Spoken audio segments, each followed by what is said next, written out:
আসসালামু আলাইকুম। প্রিয় দর্শক, আমাদের এখানে মাঝে মাঝে কিছু হত্যাকাণ্ড হয়, অঘটন ঘটে, এবং যখন ঘটে তখন সেটা নিয়ে অনেক আলোচনা হয়। কিন্তু আপনি কতটা আলোচনা করলেন, এটা নিয়ে কতটা হইচই হলো, এগুলো কোনোটাই কিন্তু কোনো বিষয় না। বিষয়টা হলো যে এই হত্যাকাণ্ডের রহস্য উদ্ঘাটিত হলো কিনা, অথবা সেই অঘটনের পেছনে যারা দায়ী তাদের সাজা হলো কিনা। সাজা না হলে এই যে হইচই হওয়া, মিডিয়াতে চিৎকার চেঁচামেচি করা, এগুলিতে কোনো লাভ হয় না। তবে আজকে একটা সুখবরটা হলো এই যে প্রায় 2016 সালে, আজকে থেকে 10 বছর আগে ঘটে যাওয়া একটা হত্যাকাণ্ডের একজন আসামিকে অন্ততপক্ষে ধরা গেছে। এতদিন আমরা জানতামই না এই হত্যাকাণ্ডের আসামি কারা। সেটা হলো তনু হত্যা মামলা। সোহাগী জাহান তনু, তখন তার বয়স ছিল 19 বছর। কুমিল্লা সরকারি ভিক্টোরিয়া কলেজের স্টুডেন্ট ছিলেন তিনি। তার বাবা কুমিল্লা ক্যান্টনমেন্ট বোর্ডে চাকরি করতেন, ছোটো একটা চাকরি করতেন। মেয়েটা টিউশনি করে নিজে পড়াশোনার খরচ চালাতো। তো 2016 সালের 20 মার্চ, আজকে থেকে 10 বছরের বেশি, 10 বছর 1 মাস আগের কথা, সেই কুমিল্লা সেনানিবাসের ভেতরে একটা বাসায় সে টিউশনি করতে গিয়েছিল, আর সেখান থেকে নিজের বাসায় ফেরত আসেনি। তারপরে অনেক খোঁজাখুঁজি করার পর এই সেনানিবাসেরই পাওয়ার হাউসের কাছে একটা ঝোপের মধ্যে তার লাশ পাওয়া যায়। এটা নিয়ে তার বাবা ইয়ার হোসেন মামলা করে কুমিল্লা মডেল থানায়, কিন্তু কোনো কাজ হয় না, কাউকে ধরাও হয় না।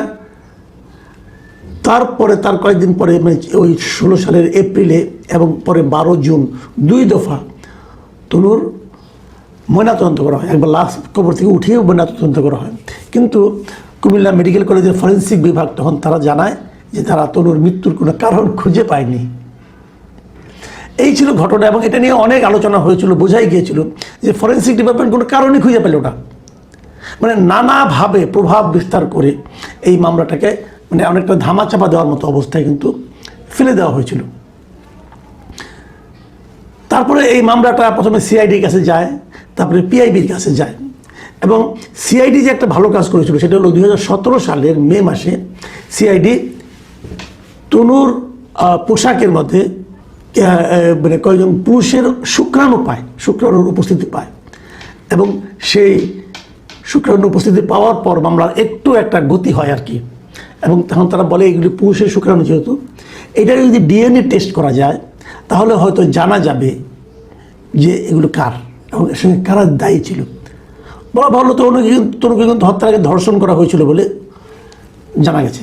তো এখন তারপরে সেনানিবাসে গিয়ে এই সিআইডির একটা দল কয়েকজন লোককে জিজ্ঞাসাবাদ করে, কিন্তু তারা কাকে কাকে জিজ্ঞাসাবাদ করে সেই নামগুলো আমরা কখনোই জানতে পারিনি, তারাও কাউকে কখনো জানায়নি।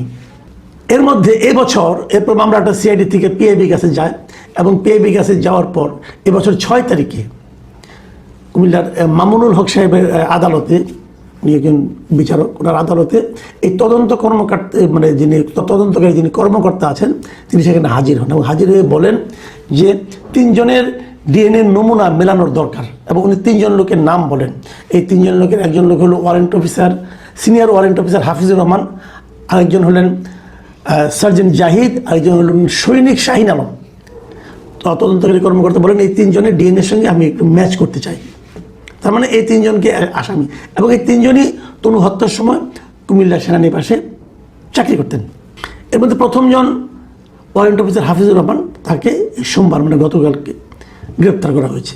গ্রেপ্তার করে আদালতে হাজির করা হয়, এবং সেখান থেকে রিমান্ডে আনা হয় 3 দিনের। 3 দিন পেয়ে তাদেরকে জিজ্ঞাসাবাদ করবে, এবং তারপরে যা যা করা করবে। বাকি 2 জনকে এখনও গ্রেপ্তার করা যায়নি। এই হলো ঘটনা। এর মধ্যে আবার আরেকটু ব্যাপার আছে। আরেকটু ব্যাপার হলো, তনুর বাবা মা কিন্তু বলছেন এই যে সৈনিক শাহিন আলমকে যে আসামি করা হয়েছে, তারা বলছেন শাহিন আলম নামে কারো নাম আমরা জানি না। এবং তনুর বাবা একটা গুরুত্বপূর্ণ কথা বলেছেন যে ওই সময়ে ওনাদের যাদেরকে ওনারা সন্দেহ করছিলেন তাদের নামে যখন মামলা করতে গিয়েছিলেন, তখন কিন্তু তাদের মামলা ওই নামে মামলা করতে দেওয়া হয় নাই। বলা হয়েছে যে অজ্ঞাতনামা ব্যক্তি নামে মামলা করো, এবং তারা অজ্ঞাতনামা ব্যক্তি নামে মামলা করেছে। আপনি প্রভাবটা একবার চিন্তা করে দেখেন যে আমাদের এখানে একটা ব্যাপার হয়েছে কি, যে কোনো হত্যাকাণ্ড যদি ঘটে যায়, যদি তার সঙ্গে কোনো প্রভাবশালী ব্যক্তি জড়িত থাকে, সাধারণত তার কিছু হয় না। আমরা এরকম আরও অনেক কিছু কিন্তু দেখেছি।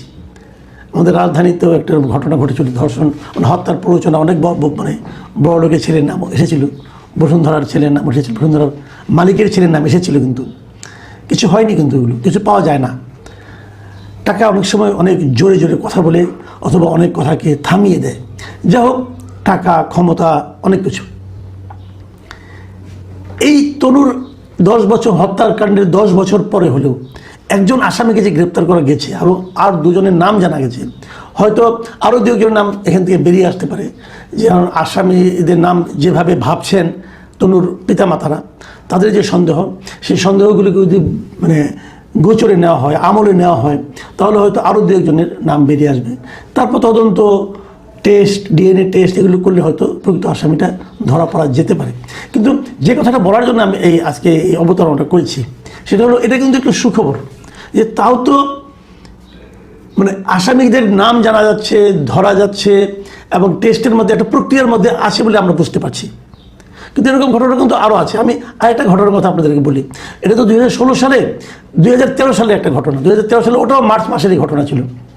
2013 সালের মার্চ মাসে নারায়ণগঞ্জে একটা স্কুল স্টুডেন্ট ছিল, তানভীর মোহাম্মদ তকি।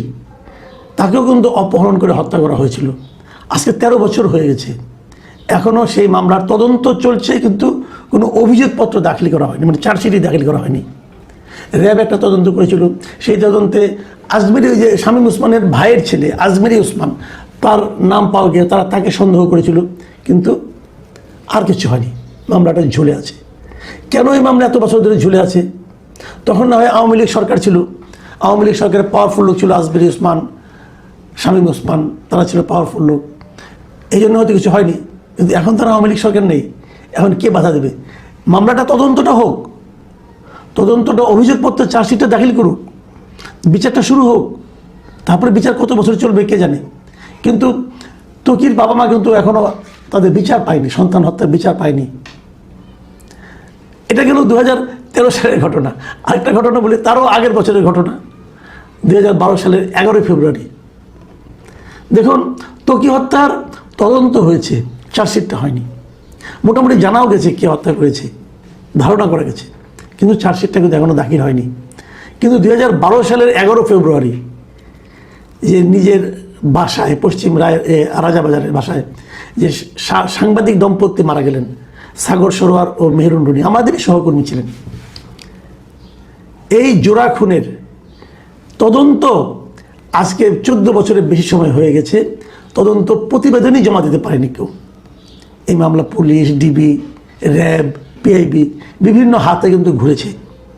এখন পর্যন্ত এই মামলার তদন্ত প্রতিবেদনই জমা দেওয়া যায়নি, এবং তদন্ত প্রতিবেদন দাখিলের তারিখ এ পর্যন্ত 125 বারেরও বেশি পেছানো হয়েছে।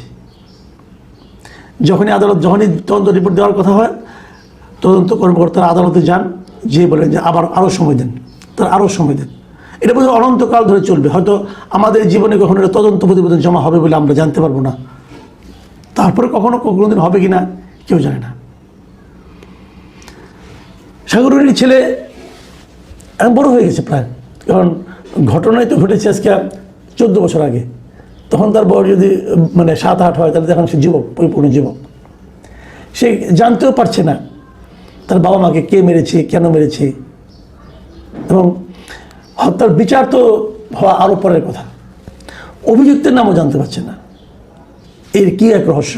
এবং বলা হয়ে থাকে, সেটা আমি যতটুকু আমি কয়েকজন পুলিশ কর্মকর্তার সঙ্গে কথা বলেছি, তারা যেটা বলেছেন যে এটা কখনোই আর হবে কিনা সন্দেহ। আমি বললাম কেন? তো বলে যে ওরা ইন্টেনশনালি আলামতগুলি নষ্ট করে ফেলেছে। শুরুর দিকে যাদেরকে দায়িত্ব দেওয়া হয়েছিল, তারা এর আলামতগুলিও নষ্ট করে ফেলেছে।